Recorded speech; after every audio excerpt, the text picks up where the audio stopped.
ఒక ఎగ్జాంపుల్ అది. మన పాలసీల వల్ల చంద్రశేఖర్ బాగుపడ్డాడు, అమెరికాకి వెళ్ళాడు, ఒక మంచి కంపెనీ పెట్టాడు, ఒక సక్సెస్ఫుల్ పారిశ్రామికవేత్తగా తయారయ్యాడు. ఈరోజు నేను కూడా గర్వపడుతున్న తెలుగువాడుగా అమెరికాకి వెళ్ళి ఈరోజు సక్సెస్ఫుల్గా తిరిగి వచ్చి మళ్ళా ప్రజాసేవకు ఎంపీ అయ్యాడు. ఎంపీ అవుతానే అదృష్టం కలిసి వచ్చి కేంద్రంలో మంత్రి కూడా అయ్యాడు. ఇప్పుడే అనిత గారు చెప్పారు, ఒక్క అడుగు ముందేస్తే ఓసారి 3-4 అడుగులు కలిసి వస్తాయి. ఆవిడ కూడా మొన్నటి వరకు తెలుగు మహిళా అధ్యక్షురాలుగా పనిచేసి సాక్షాత్తు రాష్ట్ర హోమ్ మినిస్టర్గా పనిచేసే పరిస్థితికి వచ్చారంటే అది తెలుగుదేశం పార్టీ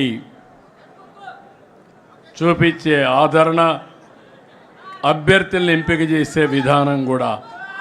ఇప్పుడు నేను ఎందుకు చంద్రశేఖర్ గారి పేరు చెప్పానంటే సమాజం ఆయనకి ఆదరణ ఇచ్చింది, అవకాశాలు ఇచ్చింది. ఇక్కడే ఈ జిల్లాలోనే చదివాడు, ఎంబీబీఎస్ పాస్ అయ్యాడు, టెక్నాలజీలో కొద్దిగా ఆలోచించాడు. దాంతో ఆయన చేసిన పని అమెరికాకు పోయి ఒక కంపెనీ పెట్టి బ్రహ్మాండంగా డబ్బులు సంపాదించారు. కానీ ఆయన మొట్టమొదటిసారి డబ్బులు సంపాదించినప్పుడు ఇక్కడ ప్రజల వల్లనే పైకి వచ్చాడు. ఆ విషయాన్ని ఆయన గుర్తుపెట్టుకోవాల్సిన అవసరం ఉంది. సమాజం వల్ల పైకి వచ్చాడు, తెలివితేటలున్నాయి. కృష్ణ గారు ఊరే బురుపాళమే అయింది. ఆయనతో పుట్టిన వాళ్ళు అక్కడే ఉన్నారు. ఇంకా ఆయనకు బాధ్యత ఉందా లేదా అని అడుగుతున్నా మీ అందరి ద్వారా. ఆ ఊరిలో ఉండే పేదవాళ్ళందరినీ పైకి తీసుకొచ్చే బాధ్యత ఆయనకు ఉందా లేదా అని మిమ్మల్ని అడుగుతున్నా. అదే నా విధానం, అదే మార్గదర్శి బంగారు కుటుంబం, జీరో పావర్టీ, P4 విధానం. P3 అనేది మీరు గుర్తుపెట్టుకోవాలి. పబ్లిక్ ప్రైవేట్ పార్ట్నర్షిప్తో రోడ్లు వేసాం, ఎయిర్పోర్ట్లు కట్టాం, టెలికమ్యూనికేషన్ తెచ్చాం. కొంతమంది కోటీశ్వరులు అయ్యారు, మనకు కూడా వస్తువులు వచ్చాయి, రోడ్డు వచ్చింది, ఎక్కడ ఆగే పని లేకుండా బ్రహ్మాండంగా వెళ్ళిపోతున్నాం. ఇప్పుడైతే టోల్ కూడా కలెక్ట్ చేసే పని లేదు, నేరుగా బిల్లు మీకు నేరుగా ఇంటికి వస్తుంది, మీ ఫోన్కి వచ్చేసే పరిస్థితికి వచ్చింది. అలాంటి సమయంలో ఈ పేదవాళ్ళని బాగు చేసే బాధ్యత మన పైన ఉంది. అందుకే 20 లక్షల మందిని ఎంపిక చేశాం. పారిశ్రామికవేత్తలకు పిలిపిస్తున్నాను, సమాజంలో పైకొచ్చిన వ్యక్తులకు పిలిపిస్తున్నాను.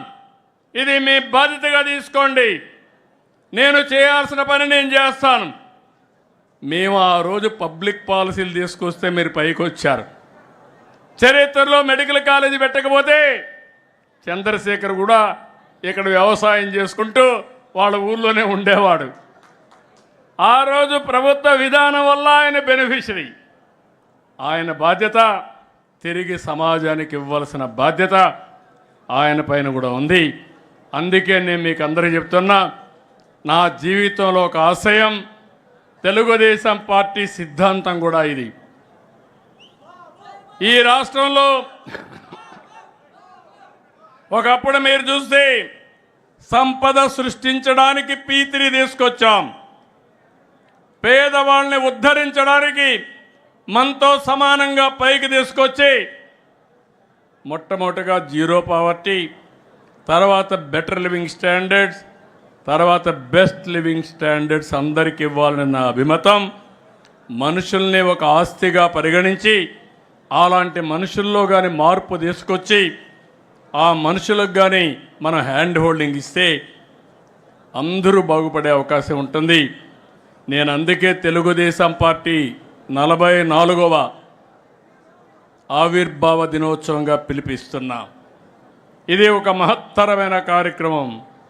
25 ఏళ్లకు మునుపు ఐటీ ఒక ప్రభుత్వ విధానాన్ని తీసుకొస్తే ఈరోజు ప్రపంచంలోనే ఎక్కువ తలసరి ఆదాయం వచ్చే వ్యక్తులు తెలుగువారు. ఈరోజు